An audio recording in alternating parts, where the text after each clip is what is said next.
Thank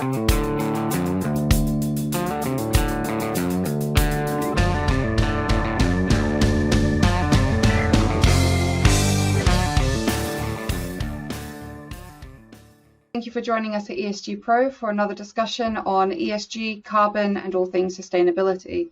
Today, I'm joined by a representative of the business community, David Ayeni, to go through a Q&A of basic questions that many of our guests are probably having as well. Good morning, David. How are you? I'm very good, Natasha. Good morning to you too. It's good to be here. Wonderful. So let's start by looking at what made you start looking at ESG and carbon. How did it come onto your radar? It's a good question, actually. So let me start by way of introduction. David Ayeni. I run the business globally for a construction technology integrator. And as I've seen in the line of business that we work in time and time again, over and over again, our customers are not just looking for ways to automate their systems, integrate those systems and orchestrate different outcomes.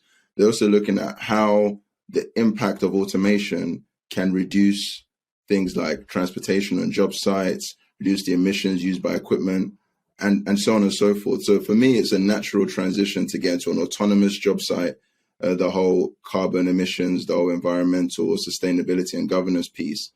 And we're working with some of the largest asset owners in the energy space. So naturally, the discussion is just proliferating all channels. So for me, it's not only a business interest, but also we want to leave a better planet for our kids, right? So it's a dual purpose subject for me, and it's one that I think the listeners and everyone in our industry is very, very interested in right now. So when it came to ESG versus carbon, do you understand the differences between the two?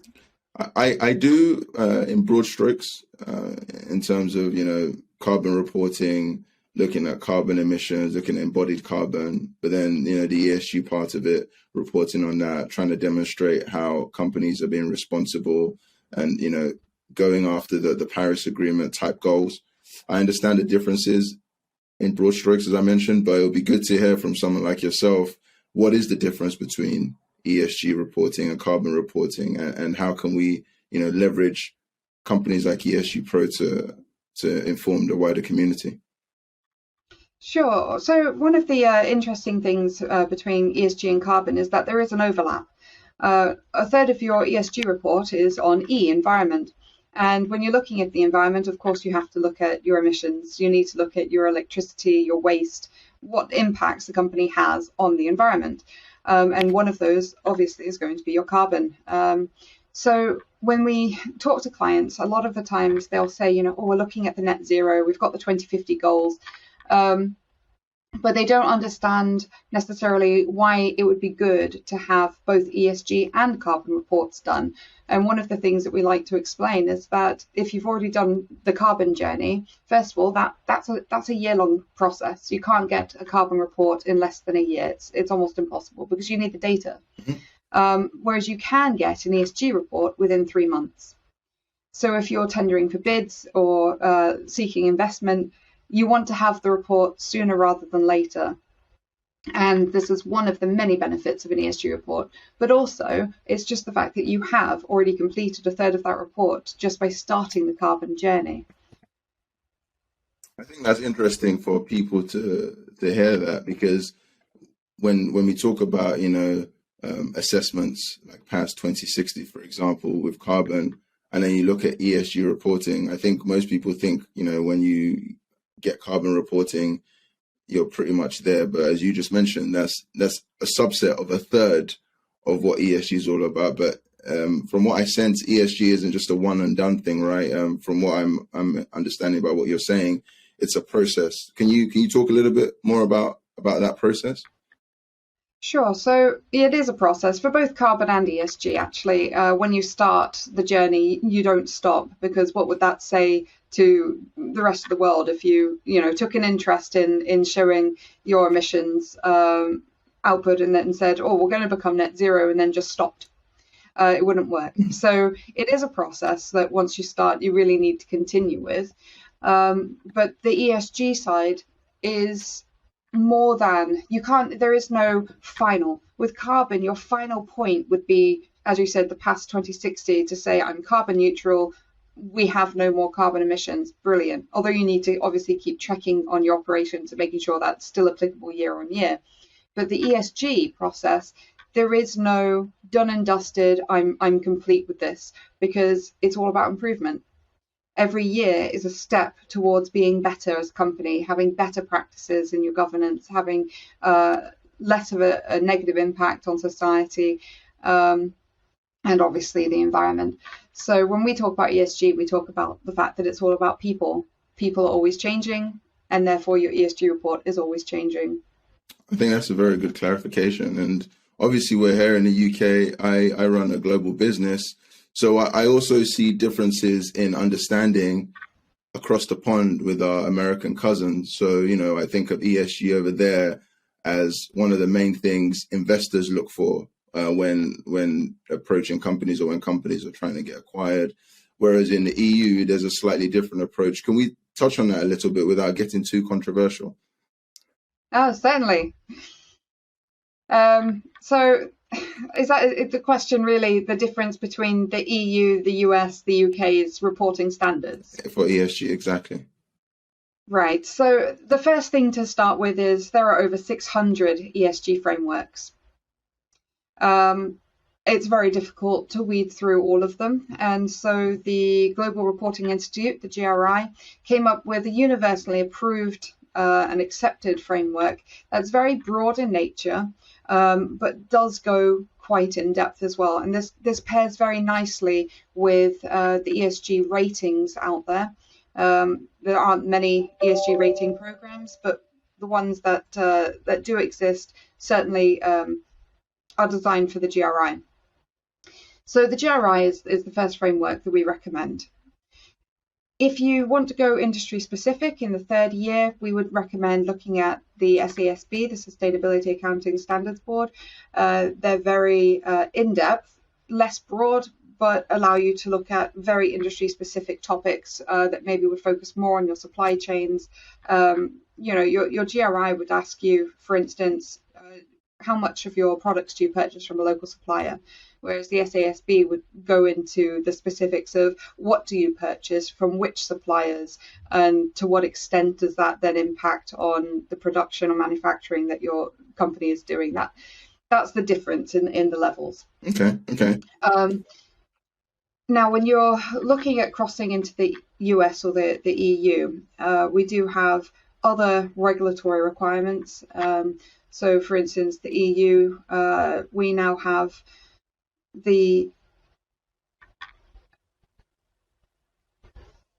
sorry, David, this bit's going to have to be cropped because I can't remember what it's called. No worries.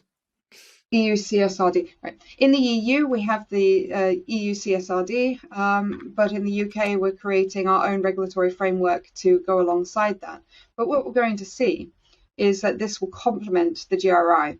It's not going to probably be a standalone. It will merely be attached to the GRI as an additional focus of questions. So again, you're still going to be looking at multiple frameworks to have a comprehensive ESG report, regardless of which continent you're in.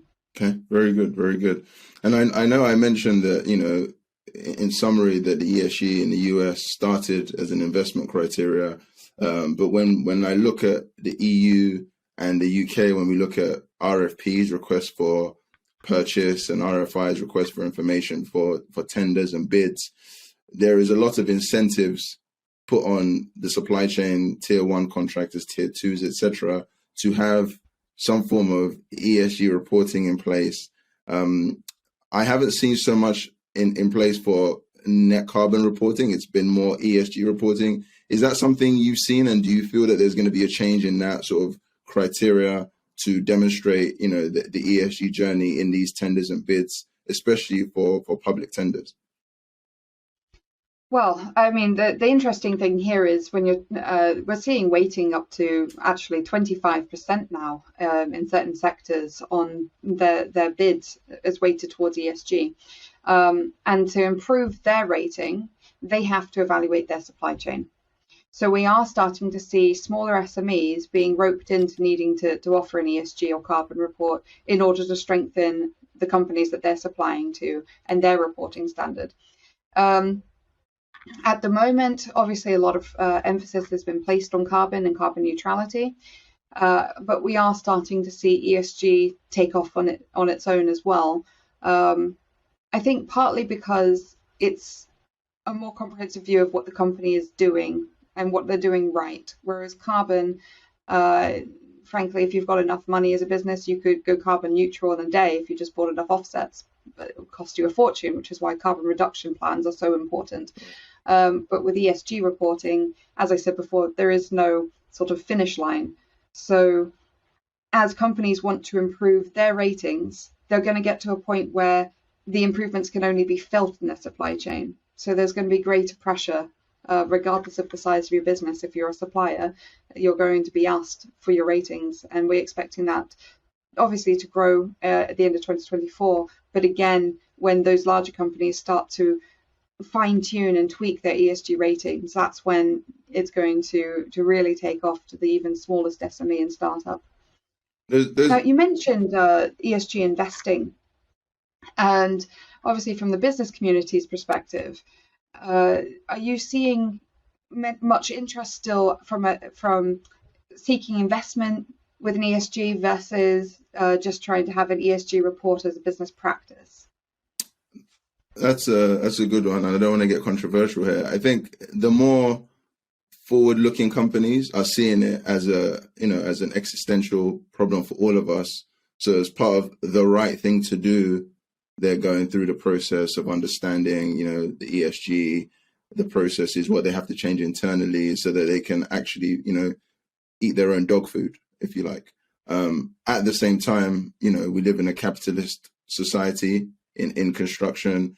We see that lots of companies are doing it to either bolster their bid for getting, as I mentioned earlier, acquired, or to be more favorable in terms of when they go for an IPO, etc. So I think it depends on the company, but most companies that I'm working with and I'm seeing are doing it because it is the right thing to do, supporting the 2050 goals. And I think it's a good thing, both sides of the pond, actually.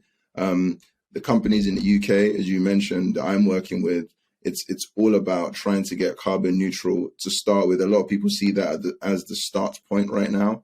But I think as we go into more carbon credits and pressure from the EU itself, that will continue to go on. But I think ESG itself is something that we should promote alongside carbon, to your point, because just by offsetting or even reducing carbon, the other factors in terms of governance, making sure that practices around carbon neutrality are sustainable, and then focusing on environment, I think are very important. So this discussion, as you can tell, is really near and dear to me. But I really want to double click on where you see the sweet spot between companies starting the journey with carbon reporting and ESG reporting. What sort of advice can you give them to nail it on its head? Well, I think the first thing to bear in mind is when you start the carbon journey, everything that you're then doing to improve to reduce your carbon usage, to improve your emission output, all of that can then be written into an ESG report. The carbon report tends to be very numerical. It tends to be quite a short document that just lists what practices you're currently undergoing. There's not much marketing around what your company is achieving with the carbon report. Whereas with the ESG report, a lot of it is the opportunity to really shout about what you're doing right, and that includes your carbon reduction plans. There's also something to be said for the timeframes. If you're looking for an investor or trying to put in a bid, we had a client this past week actually come to us in quite a frantic hurry because they were told that they needed to submit the PPN 0621 for the carbon reduction plan. They're a very small SME, punching above their weight a bit on this particular government bid. And they said, well, we don't have an ESG report, we don't have a carbon report, and we need it in 3 days. Well, luckily, they had actually been collecting data for the past 12 months unintentionally, but because of the way that they're structured, it was actually possible to put together the PPN for them. But it was still one of those moments where they said, but we didn't even know this was a thing. But it only came out at the end of September 21. So I'm expecting to see a windfall of clients coming to us to say, well, we've got an urgent order now because we need to submit this bid and we can't because we're being told it doesn't count if you don't have the PPN first. And so my advice really to clients, if they're looking at sustainability, they should start the ESG journey and start collecting the data for their carbon journey and then putting it into one document that says, this is what we're actually achieving, this is what our goals are, and these are the steps we're taking. That is what the ESG report does, far more so than the carbon report does. And the carbon report takes about 4 times as long to produce than the ESG report does. So depending on your timeframes, ESG is the way to go. And then you start the carbon journey and you wrap that into as part of what you're doing as an overall picture, which is the purpose of the ESG report. That's very good.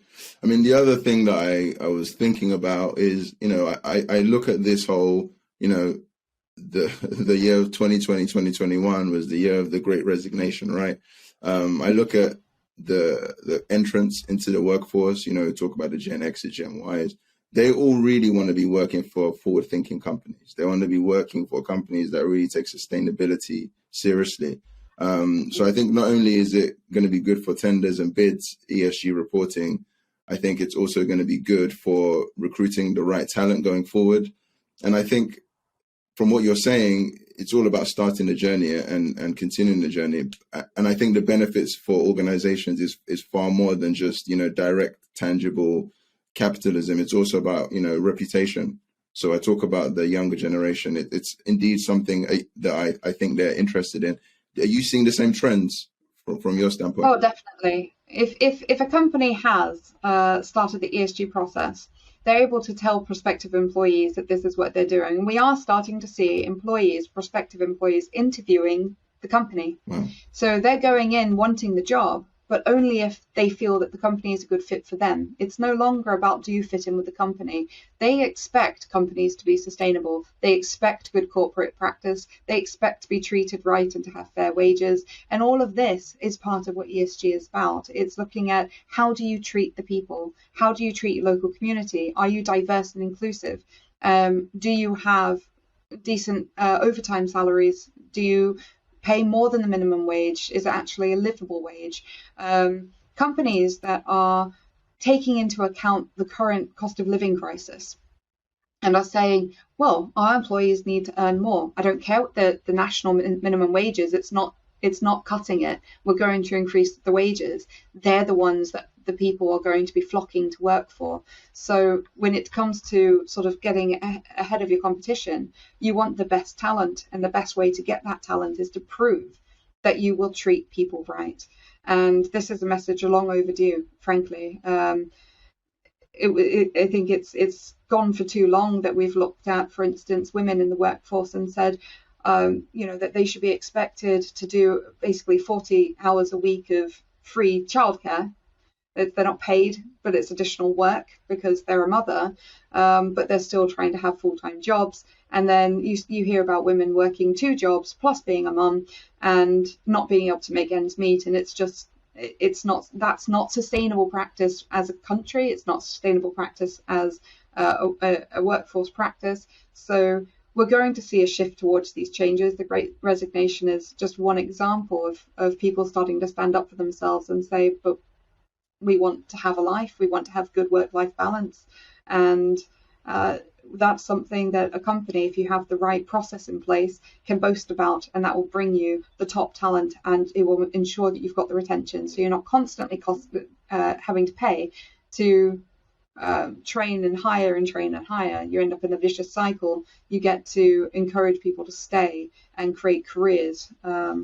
So I think that's quite an important aspect to the ESG, which obviously you don't get from carbon. You don't get that extra boost. It would be nice to know as an employee that you're not sending unnecessary emails, that you're not printing unnecessary amount of paper. Yes, that would feel good.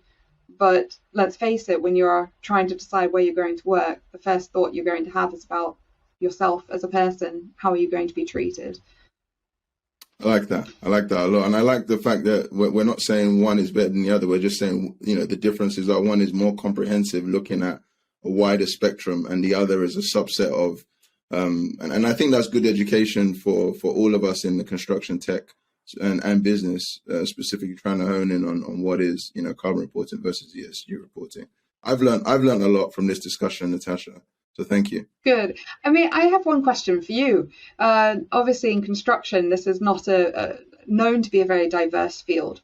So without being too contentious here, but since the rise of ESG and the impact, it's been a very sudden impact on the construction industry, where we've looked at obviously the war in Ukraine affecting timber and exports, and obviously gas prices, trying to bring materials across. All of these have sort of triggered the construction sector, I think, to look at their ESG, their oil usage, their emissions, just to try and survive the rising costs.